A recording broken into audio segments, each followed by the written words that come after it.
You are not checked by your performances. You are checked by how you handled failures. Fortune 500 के बारे में तो आपने सबने सुना है ना, Fortune 500 कंपनीज, उसमें से कहीं सीईओज को मैं मिला हूं, नेशनल इंटरनेशनल सेमिनार्स में हम मंच पे साथ में रहे हैं। अभी 2 साल पहले शिव खेरा और हम लोग साथ में थे, बहुत अच्छी बातचीत वार्तालाप हम मंच पे बैठे तब हुआ था। बड़े बड़े सीईओज को मैंने पूछा है, मल्टीनेशनल कंपनीज के सीईओज को, कि the person to whom you are paying more than 10 crore rupees per annum in salary, what do you ask them in their interviews? तो एक बड़े मल्टीनेशनल कंपनी के सीईओ ने मुझे पूछा था कि Swami, this is the first time I am asked this, कभी हमने ये नहीं सोचा था। मैंने बोला कि क्योंकि कई एग्जीक्यूटिव्स हैं, उनकी एनुअल तनख्वाह है 50 करोड़ 100 करोड़। मैं जागृत अवस्था में बोल रहा हूं।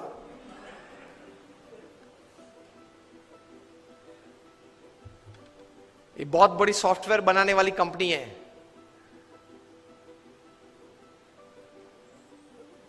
हाँ, इन्फोसिस नहीं, इंडियन कंपनी है, अमेरिकन कंपनी है।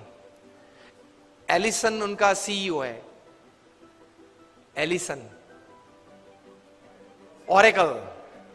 ऑरेकल कंपनी है, आप नेट पे जाके ऑरेकल खोलना, एलिसन नाम डालना और उनकी तनख्वाह आप देखना। पिछले 5 साल की उनकी एवरेज तनख्वाह है $400 million per year. Silence. $400 million, $1 million मतलब 65 करोड़ गिन लो, चलो राउंड फिगर 70 करोड़ गिन लो। $1 million is, that is $10 lakh is 7 crore rupees. So 400 million is 2800 crore rupees per annum salary. अब देख लेना, मैं नाम देता हूं, Ellison, ELLISON, he is the CEO of Oracle. अब नाम देख लेना। अभी परसों ही आपने सुना होगा सुंदर पिचाई का, गूगल के सीईओ, पर डे की सैलरी 3.5 करोड़। परसों ही न्यूज थे, हाँ 2 दिन पहले न्यूज थे, in the print media it is today, electronic media में 2 दिन पहले आ गए थे ब्रेकिंग न्यूज में। लास्ट ईयर फाइनेंशियल ईयर की पूरी सैलरी उनकी 1285 करोड़ थी, टू बी एग्जैक्ट 1285.5 करोड़, मतलब रोज की तनख्वाह 3.5 करोड़ की। सुंदर पिचाई, गूगल के सीईओ, अब देख लेना। मैंने इनको पूछा, इनकी एमएनसी की टर्नओवर थी 2.5 लाख करोड़ की। हम दिल्ली में एक फंक्शन में साथ में थे, मंच पे बैठे थे। मैंने उनको पूछा कि दोज एग्जीक्यूटिव्स हुम यू पे मोर देन 10 करोड़ और 25 करोड़, उनको इंटरव्यू में आप पूछते क्या हो? क्योंकि उनके पास डिग्रीज तो एक्स्ट्रा ऑर्डिनरी है, he is a double MBA from LSE और हार्वर्ड, एकेडमिक्स तो पूछना नहीं है।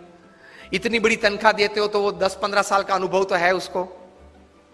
10-15 साल में उसने 50,000 करोड़ 1 लाख करोड़ मैनेज किए हैं, हर साल टर्नओवर किया है, ऐसी कंपनीज में ही बड़ी बड़ी पोजीशंस में वे रहे हैं। तो उनको नेटवर्किंग में पूछना नहीं है, एडमिनिस्ट्रेशन में पूछना नहीं है, HR में पूछना नहीं है, मैनेजमेंट में पूछना नहीं है, ग्रोथ के बारे में आपकी क्या सोच है वो पूछना नहीं है।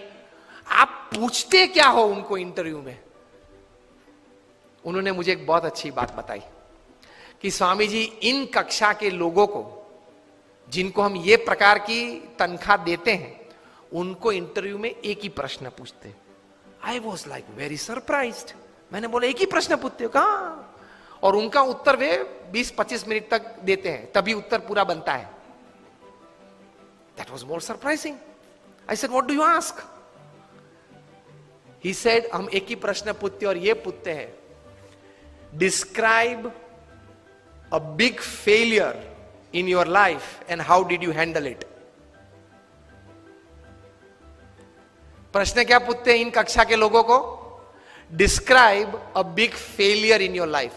आपके परफॉर्मेंस के बारे में हमें कुछ पूछना नहीं है कि मैं पहली कंपनी में था, वहां 200% सेल बढ़ा दिया, दूसरी कंपनी में था, वहां 500% ग्रोथ कर दिया, वो हमें नहीं सुनना है। वो था, आप लोग सब जो यहां बैठे हो, जो इंटरव्यू वाले देने आए हो, जिनको हम ये तनख्वाह देने वाले, सबके पास ऐसी ऐसी परफॉर्मेंस स्टोरीज है, ये कॉमन है, ये हमको नहीं पूछना है। पूछना क्या है? Describe a big failure of your life and how did you handle it. Simple. Performance से आपका कैलिबर का टेस्टिंग नहीं होता, वो तो किसी को भी चांस मिल जाता है, प्लेटफॉर्म मिल जाता है तो कूद लेता है। How did you handle failure? How did you handle a setback? How did you handle a fall in your life? That is important. क्योंकि अब रूटीन में जब हमारी, अगर हमने आपको हायर कर लिया, रूटीन में हमारी कंपनी चलती होगी, तो आप तो अच्छा परफॉर्मेंस दिखाए नहीं वाले हो। लेकिन कंपनी में अगर बड़ी आफत आ गई तो आप क्या करोगे वो बताओ। बाकी तो आपकी जगह और कोई भी ये कंपनी चला लेगा। Isn't it a very important question?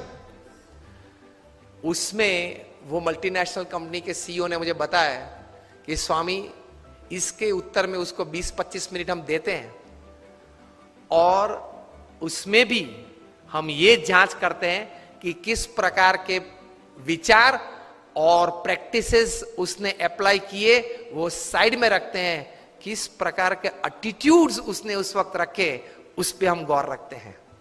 What we see in his answer is not what he thought during failure, not practicals what he applied to come out of that failure.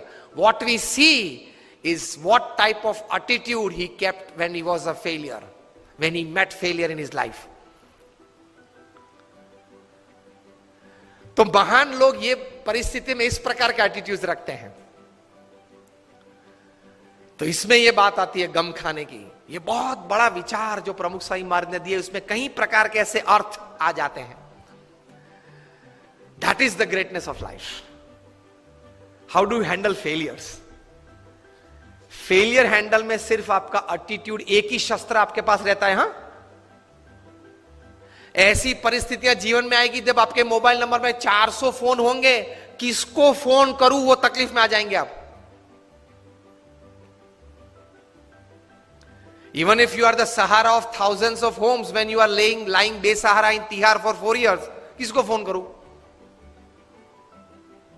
उनके मन में भी दिक्कत होगी ना कि अभी 4 साल से 10,000 करोड़ के रुपए के व्यक्ति तिहाड़ में है, किसको फोन करते होंगे वो? मोबाइल में तो होंगे 1000 से ज्यादा नंबर। आपके सिटी के, बैंगलोर के किंग ऑफ द स्काईज जब भारत छोड़ना पड़ा, तब भारत का पासपोर्ट नहीं यूज कर पाए, डिप्लोमेटिक पासपोर्ट पे भाग गए ना। अभी वापस लाने की सब प्लानिंग चल रही है, आएंगे शायद, और अगर मुंह खोलेंगे बड़े बड़े तकलीफ में आने वाले हैं। तो फेलियर्स जब आते हैं तब एटीट्यूड्स किस प्रकार का रखते हैं, that is very important in life. Blame game चालू हो जाती है। तो ये व्यक्तिगत जीवन में। तीसरा एक बात कार्य दृष्टि से,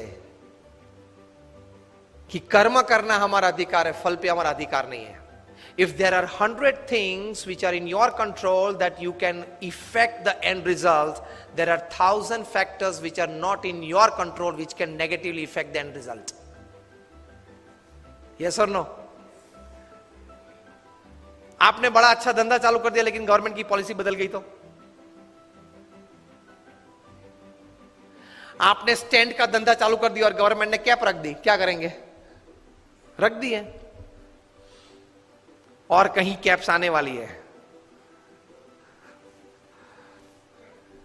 मतलब there are thousands of factors which are not in your control which can actually affect the end result.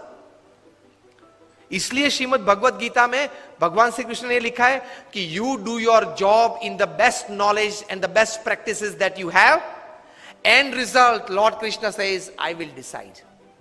आपके पूर्व के जो कर्म हैं, आपने जिस भावना से वो कर्म किया है, जिस स्वार्थ से वो कर्म किया है, जिस एक दोनों को धक्का मार के आगे निकल गए हो, वो सब भी गिनती में तो लेना पड़ेगा ना।